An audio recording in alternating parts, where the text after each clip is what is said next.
Mes bien-aimés, shalom. Les témoins de Branham, encore une fois, je voulais partager la parole avec vous. Je suis le témoin du Dieu dans la chair humaine. Dieu est retourné. Il a pris la chair selon ses promesses de la Bible. Voilà pourquoi quand je commence, je vous amène dans la Bible pour comprendre ce que nous vivons. Les gens projettent de loin, projettent encore de loin. C'est-à-dire, ils vont très loin à gauche, dans le passé, et ils vont très loin dans le futur, à droite. Ils oublient leur présence sur la terre. C'est-à-dire, ils oublient le présent, ce que Dieu fait présentement. Et la Bible, c'est un livre de promesses. Jésus a promis, et Jean a écrit, Paul a promis, ainsi de suite. C'est toute une libambelle de promesses de ce que Dieu fera au temps de la fin. Et quand il l'a accompli, c'est ce qui échappe même le pasteur. Ça échappe la théologie, ça échappe leurs représentants, les papes.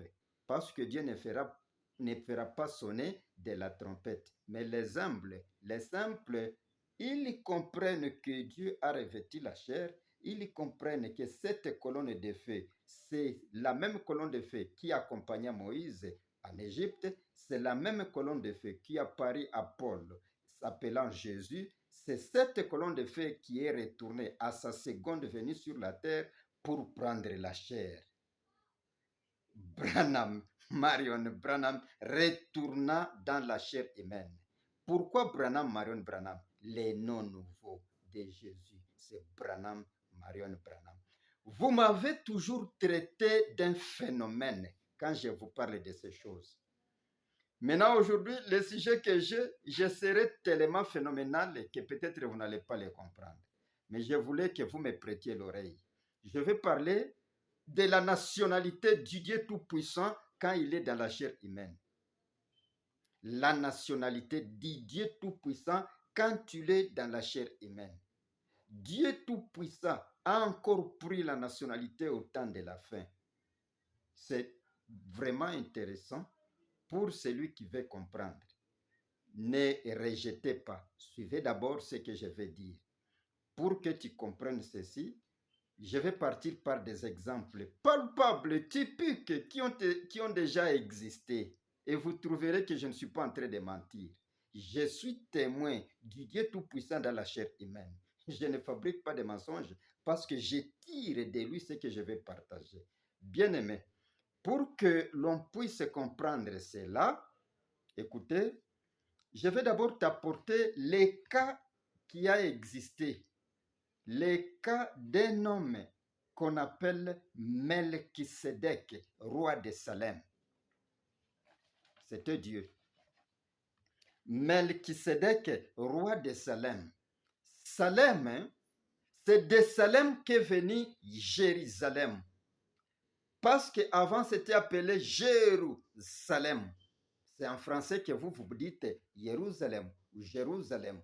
Mais c'était Salem avant, une partie dans Canaan. Melchisedec était roi de Salem. Melchisedec était roi de Salem. Était-il Dieu? Quand il était roi, il avait quelle nationalité? Mais automatiquement, la nationalité de là où il était. Il avait l'identité de là où il était. Et pourtant, c'était Dieu. Dieu prenait l'identité sur la terre. Dieu prenait l'identité sur la terre. Écoutez, je vais lire quelque chose sur Melchisedec. Peut-être que tu n'étais pas informé. C'est votre information. Écoutez, je prends la brochure ou la prédication de ce grand prophète dont je témoigne les merveilles, intitulée Hébreux chapitre 7, première partie, paragraphe 24. Je commence par là. Je parle de la nationalité du Dieu Tout-Puissant quand il est dans la chair humaine. Ce qui s'est répété au temps de la fin encore. Et là, vous allez comprendre pourquoi je témoigne ces merveilles. Parce que j'ai vu Dieu dans la chair humaine. Écoutez, mais j'aimerais prendre quelques instants pour examiner avec vous. Si ça avait été un sacerdoce, il aurait nécessairement eu un commencement et une fin. Je comprends et je pense que les francophones me comprennent. Il aurait eu un commencement et une fin. Mais celui-ci n'a pas eu de commencement et n'a pas eu de fin. Il n'a pas dit qu'il avait, il n'a pas dit qu'il avait rencontré un sacerdoce qui, Abraham. Abraham n'a pas dit qu'il avait rencontré un sacerdoce, c'est-à-dire quelqu'un qui est là, qui serve Dieu, qui n'est pas un homme, ainsi de suite. Il a rencontré un homme. Il l'a appelé Melchisedec. Il était une personne, pas une dénomination, pas un sacerdoce, ni une paternité. Il était vraiment un homme qui s'appelait Melchisedec, qui était le roi de Jérusalem. Pas un sacerdoce, mais un roi qui était sans père. Les sacerdoces n'ont pas de père. Voilà. Et cet homme était sans père, sans mère, sans commencement de jour, ni fin de vie. Maintenant, vous comprenez bien aimé, Melchisedec, un homme, Abraham le racontera. Lorsqu'il venait de la défaite des rois, Abraham le racontera. Il lui offrit la dîme de tout ce qu'il avait déjà acquis. Pendant qu'il combattait contre les rois, il avait arraché quelque chose là. Et c'était dans son droit. Il donna la dîme de tout ce qu'il avait. Et cet homme lui donna du vin et du pain. Ils ont mangé ensemble. Et quand il était content, cet homme qu'on appelait Melchisedec, il l'avait béni. Abraham était à table avec Dieu cette fois-là, Melchisedec. Melchisedec, pourquoi je parle de la nationalité? Melchisedec, c'était un roi sur la terre, le roi de paix, roi de Jérusalem. Il avait la nationalité, l'identité, soit l'identité de cet endroit où il vivait. Je pense que vous êtes en train de comprendre. C'était Dieu, un homme, Dieu. Et quand on est roi, on doit avoir... je ne vais pas aller plus loin. Mais il était un homme. Écoutez, vous commencez à vous dire cette fois-là, ça c'est bizarre. Il devient très phénoménal, ce monsieur. Je suis venu sur la terre pour parler de Branham. Et je suis venu sur la terre pour défendre ce patrimoine. Vous ne me ferez pas jeter les éléments saints. Ceci représente, montre la présence de Dieu quand il était dans la chair humaine, dans l'âge de l'Odyssée. Je l'ai connu comment? Et si je ne suis pas venu par intellectualisme, si je ne suis pas venu parce qu'un ami m'a dit viens, si je ne suis pas venu parce que ma mère était là ou mon père, si je n'ai pas suivi quelqu'un, et si je suis venu par son appel divin, pourquoi tu viendras me dire aujourd'hui, jette la photo, jette ces images, ce n'est pas Dieu, Dieu, mais bien aimé, nous sommes venus d'une manière différente. Je témoigne de Branham. Je suis en train de vous présenter la nationalité du Dieu Tout-Puissant quand il est dans la chair humaine. Il prend une nationalité, une identité. Il marche avec ça. Dieu, le Dieu, le créateur des cieux et de la terre. Je prends un deuxième exemple. Elohim. L'homme qu'on appelait Elohim. El, Dieu, Him. C'est Abraham qui l'appela Elohim. En hébreu, ça veut dire ou ça signifie quelque chose. C'est lui qui vit aux dépens de lui-même. Écoutez, Elohim, je vais lire les grands prophètes, parce que c'est celui qui m'a enseigné la Bible, qui m'a révélé la Bible. Dieu est le propre interprète de sa Bible, de sa parole. Suivez. Je disais, je vais lire ces grands prophètes dans Jéhovah Jireh, deuxième partie, prêché le 6 juillet 1962, paragraphe 100. J'ai lu l'interprétation ou la traduction de Shekinah. C'est bien écrit et répété tel qu'en anglais, l'original. Écoutez, j'ai dit, vous ne connaissez pas vraiment mon Dieu, c'est tout. Il parlait à un témoin de Jéhovah, notre Seigneur ici. J'ai dit, de quoi est composé le corps humain? Du pétrole, de la potasse, de la lumière cosmique, ces éléments. La seule chose que Dieu a dû faire pour descendre et se livrer à des investigations sur Sodome, il a dit, il a étendu la main et il a pris une poignée de lumière cosmique, du pétrole, et piou, il a dit, viens ici Gabriel, entrez-y. C'est vrai, il a étendu la main et a pris une autre poignée de poussière et a dit, viens ici Michael, entrez là-dedans. Et il s'enfuit un pour lui-même. Il a dû représenter ce qu'il serait dans les derniers jours. Il est descendu donc et parla dans la chair humaine. C'est absolument vrai. Je suis heureux qu'il soit ainsi. Qu'est-ce qu'il fit pour visiter Abraham? Il fabriqua une chair. C'est-à-dire, il y avait un homme là, il y avait notre homme, il y avait notre homme. Trois. Il dit à Michael, entrez-y. Michael entra dans un homme créé. Il dit à Gabriel, entrez-y. Gabriel entra dans un autre homme. Et lui entra dans l'autre qui est resté le troisième. Ce fit trois personnes. Dieu Elohim, c'est comme ça qu'Abraham l'a appelé. Dieu Melchisedec, c'est comme ça qu'il était quand il était encore roi. Dieu Elahi Elohim entra dans un homme. Parce que Dieu n'entre pas dans des cadavres. Un homme vivant.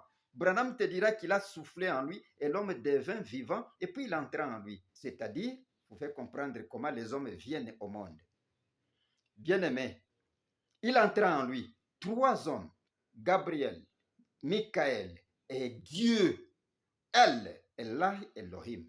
Ils visitèrent Abraham et Abraham les avait reçus et ils mangèrent sur la table avec lui, Sarah étant derrière là. Et Dieu Elohim, il commença à donner des promesses à Abraham. Je reviendrai et ta femme sera enceinte. C'est là que Sarah, qui était derrière la tente, derrière Elohim, il s'était demandé en elle. Il a contesté. Il a dit, comment suis-je déjà vieille? Et pourtant l'homme est comment suis-je vieille? Comment tu viendras me dire que moi qui suis vieille, je vais encore enfanter, avoir le désir avec un homme? Il a dit en lui. Et Elohim me dit, pourquoi Sarah est en train de se moquer de moi? La suite, vous le connaissez. Si vous voulez comprendre la suite, parce que moi je cours à des minutes, lisez Genèse 18, 1 jusqu'à 30. Maintenant, bien-aimé, ça c'est Elohim, un homme. Ici, je ne vous dis pas qu'Elohim avait la nationalité, parce qu'Elohim, ce n'est pas déterminé combien de temps il vécut sur la terre. Combien de temps ces trois hommes vécurent sur la terre, parce que Dieu, d'eux, descendirent à Sodome pour aller prêcher, parce que c'est la prédication qui avait aveuglé ces gens. Et un autre restait avec Abraham en train de lui donner des promesses et Abraham en train d'intercéder pour l'autre. C'était un homme qui était semblable aux autres humains sur la terre. Je ne sais pas combien il a vécu sur la terre, mais là, je ne parlerai pas de nationalité de cet homme-là parce que ce n'est pas bien déterminé. Je saute sur Jésus. Je continue avec Jésus pour que tu comprennes. Bien-aimé, Dieu a vécu dans l'homme Jésus. Dieu est un homme sur la terre. Parce que quand Dieu prend la chair, il devient un avec cette chair-là. Et c'est inséparable. Quand on voit cette chair, cet homme, il est Dieu à 100% et un homme à 100%. C'est pourquoi même Jésus a dit à Philippe, quand Philippe lui demanda, mais tu nous parles des pères, tu pries les pères, montre-nous ces pères et cela nous suffit. Jésus répondit, tu m'as vu, et celui qui m'a vu a vu les pères. Ne crois-tu pas que je suis dans les pères et que le Père est à moi? Celui qui m'a vu a vu les pères. Pourquoi tu dis, montre-nous les pères? C'était fini. La réponse était que la personne là est le Père. Parce qu'ils se sont unis. Dieu et l'homme étaient devenus un. Maintenant, je vous informe que par la Bible, que Dieu a vécu sur la terre dans Jésus pendant 3 ans et demi. Ça, je peux le prouver. Parce que c'est lorsque Jean baptisa Jésus que la colonne de feu, la nuée, la colombe descendit. Le Saint-Esprit descendit sous forme de la colombe et posant en lui, demeurant en lui. Cette colombe ne s'était plus s'envoler jusqu'à ce qu'il cria, Père, Père, pourquoi m'as-tu abandonné à la croix? Cette séparation avait eu lieu à la croix. Mais depuis 30 ans jusqu'à 33 ans et demi, ils étaient un. Voilà pourquoi Jésus pourrait faire les œuvres du Père. Il disait que ce n'est pas moi qui agis, mais le Père qui est à moi. L'unité. Dieu a vécu sur la terre pendant 3 ans et demi, en Jérusalem encore. Et il y a la nationalité juive. S'appela juif. Dieu était un homme sur la terre ayant la nationalité juive. 3 ans et demi. Pourquoi 3 ans et demi? Parce que je vous dis qu'ils se sont unis dans l'eau lorsque Jean les baptisa. Le grand prophète a tout expliqué. Je n'ai pas le temps parce que je cours à des minutes. Vous voyez, 3 ans et demi, Dieu était juif et il a la nationalité juive. Jésus n'a-t-il pas promis qu'il va retourner au temps de la fin? Cette fois-là, Luc 17, 26 et 30. Lorsque le Fils de l'homme paraîtra, ce sera comment? Matthieu 24, 27. 27, 24, ou 24, 27, oui. Ce sera comme l'éclair part de l'Orient, le Fils de l'homme qui a débuté à l'Orient, et il se fera encore voir en l'Occident. L'Occident, c'est en Amérique. C'est là qu'est venu Dieu dans la chair humaine au temps de la fin.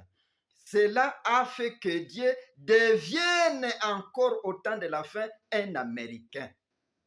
Et c'est comme ça que Dieu est devenu un Américain au temps de la fin. Quand il a revêtu cette chair ici, quand il est entré dans la cabane en 1909, le 6 avril, quand il a fait l'unité avec cet homme, un Américain, un enfant né de Charles et Ella, Dieu voulant habiter en lui, Dieu ayant encore plaisir d'habiter dans l'homme vers le soir, vers l'Occident, en Amérique, dans l'homme appelé Branham, Marion Branham, le fils de Charles et Ella. Dieu devint encore un Américain. En 1909, cette colonne de feu descendue sur la terre, revêtissant cette chair, l'enfant commença à prophétiser à 2 ans et demi, et jusqu'à ce qu'il a commencé à prêcher le discernement, la guérison divine, comme Jésus encore à l'Orient, la guérison divine, la résurrection des morts, et plus que Jésus, créa par la parole. Branham, Marion Branham, dans l'homme, créa par la parole. Dieu était un homme encore sur la terre.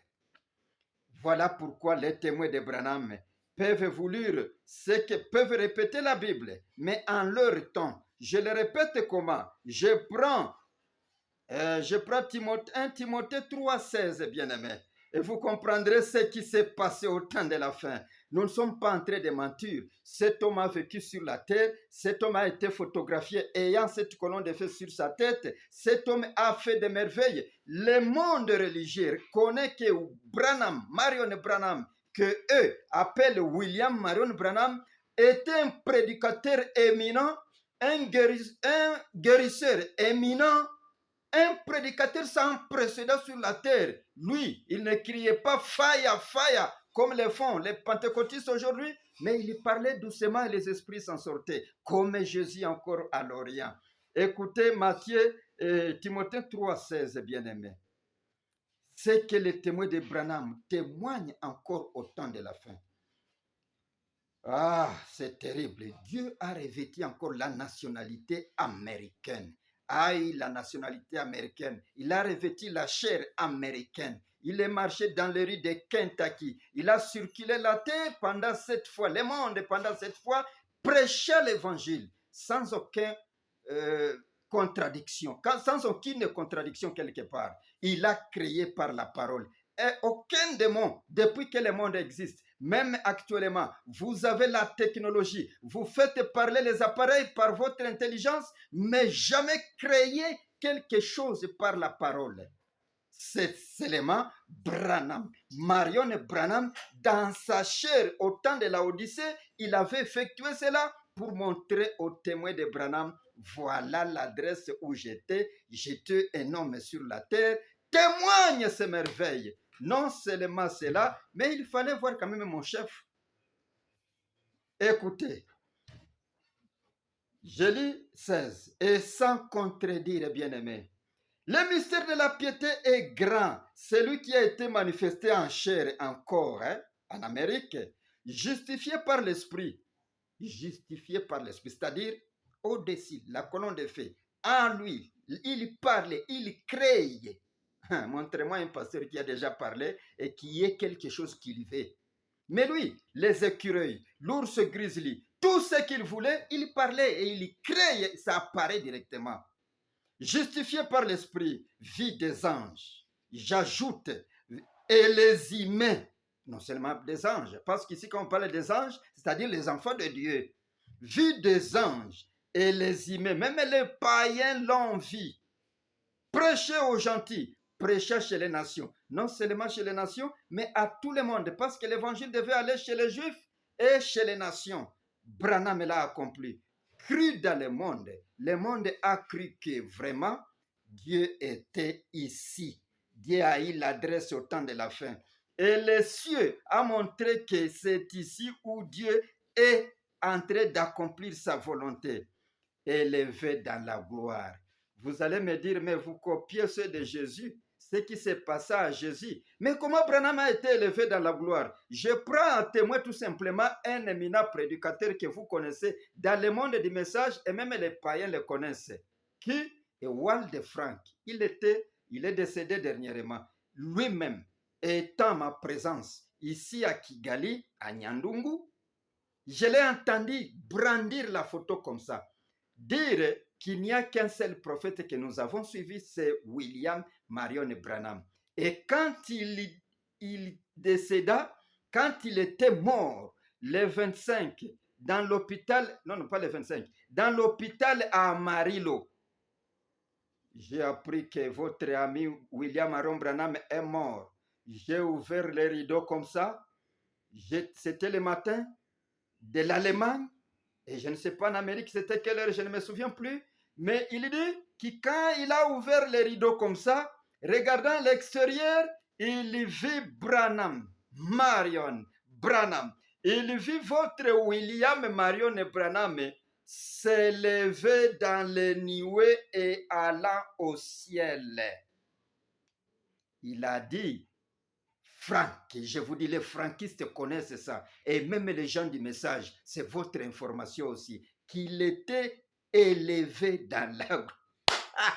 J'aime mon Seigneur qui m'a appelé et je suis content de lui. Je brandirai, je parlerai et j'élèverai et même je l'annoncerai à mes frères. Écoutez, Franck dit, je le vis.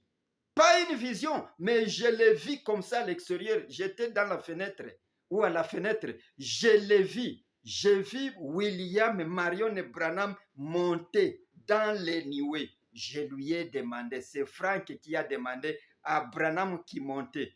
Es-tu le fils de l'homme? Pourquoi tu montes dans la nuée? Parce que Franck savait que celui qui monte dans la nuée, c'est Dieu. Celui qui monte dans la nuée, c'est le fils de l'homme Jésus. Or, il n'a pas su que le fils de l'homme est retourné sur la terre, a revêtu la chair américaine, ayant l'identité américaine, étant un homme marchant dans les rues de Kentucky, circulant le monde 7 fois, et quand il mourit, il n'est pas mort. Il était élevé dans la gloire. Dieu dans l'homme, ayant la nationalité américaine. Bien-aimé, et pourquoi vous allez contredire ça? Les franquistes sont là, c'est-à-dire ceux qui croient au message de Franck. Les gens du message sont là, c'est pour votre information. Dieu a été manifesté en chair, vie des anges, vie des humains, les païens et les anges l'ont vu. L'Esprit a confirmé que je suis ici, prêchant l'évangile, circulant cette fois au monde, faisant des merveilles, plus que tous les autres prophètes. Voilà pourquoi il était un prophète des prophètes, les prophètes des prophètes, le Dieu des prophètes, le créateur de la Genèse lui-même, parce qu'il a créé encore par la parole, pour nous montrer que c'est lui qui appela le soleil à l'existence, la lune, les étoiles et créa tout ce qui existe sur la terre. C'était Dieu dans la chair humaine. Ne me fiez pas, ne comparez pas avec vos prédicateurs. Shalom. C'était le témoin de Branham au Rwanda. J'aime vous faire des choses comme ça pour que tu connaisses les merveilles de Dieu au temps de la fin. Abandonnez l'idolâtrie, abandonnez la théologie. Des fois, je fais des choses et des épisodes comme ça. Je les lance sur la chaîne YouTube Branham Tabernacle au Rwanda. Si vous consultez cette chaîne-là, non seulement consultez, mais partagez à vos amis si ça vous a intéressé. Si ça ne vous intéresse pas, peut-être que ça intéressera un de vos amis. Discutez-en. Je suis le témoin de Branham. Shalom.